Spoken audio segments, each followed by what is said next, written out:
I took the window seat and caught my reflection in the glass, blurred like a stranger's photograph. The train wasn't moving yet, but I could hear the wheels getting ready. Funny how we're always traveling, even when we stay. They say love is a mirror. I think it's a mirror on a train. It trembles with every turn, every acceleration, and the image comes closer, then farther. When you were near, I felt sharper. When you left, I realized it wasn't my face that sharpened, it was my questions. The conductor closed the door, and the world outside turned soft, like a book left unfinished. I looked at the empty seat across from me and caught myself speaking in my head as if you were still here. The train started, the city drifted, the sky slid into the rails, and rain began to write careless notes on the glass. When we met, I thought the road was you, unexpected, long, stubborn. You laughed. The road is you. I'm only the station where you learn to wait. Maybe we were both right. In love, there are always two trains. One is real with a timetable. The other is inside with no clock. The first carries bodies. The second carries habits. And then you sit staring out and realize it wasn't your heart that left. It was the version of you that needed to explain everything.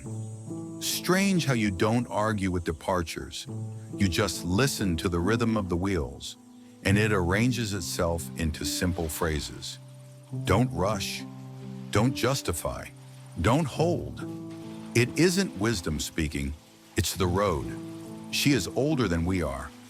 I touched the glass, my fingers met the cold, and for a second the reflection aligned with the face in my memory. You would say, don't look at the drops, look between them. I tried and saw not the rain, but the outline of the next station. We always see what we're ready to see. The train gathered speed. On the empty seat across lay a neat shadow from the lamp, as if someone had just stood up and promised to return. I smiled. Maybe love isn't the promise of together. Maybe it's permission to go and to remember, without the duty to come back. Minutes turned into miles.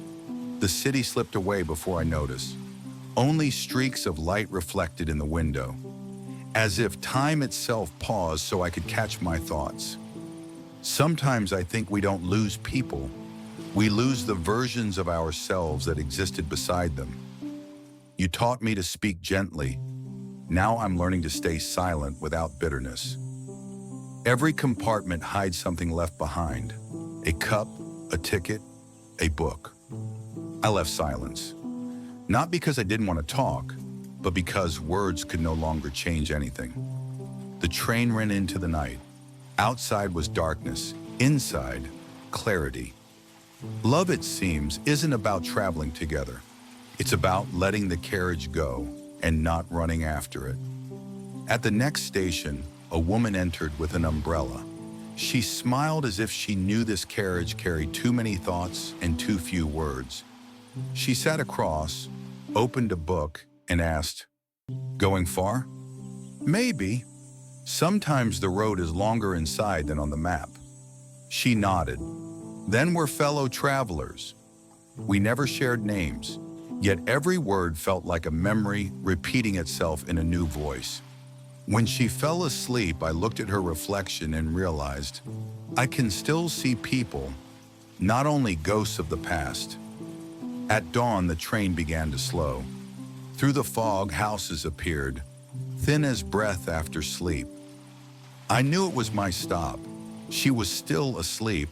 I didn't wake her. I picked up my bag and glanced at her book. The cover read, "All journeys are mirrors." I smiled softly. Maybe that's the coincidence we travel for. Not to meet someone, but to see ourselves again in another face. I stepped onto the platform. The air smelled of rain and coffee. The train waited as if expecting a final word. I said nothing. Sometimes silence is the answer. Not because there's nothing to say, but because everything has already been understood. The train pulled away, and my reflection left with it.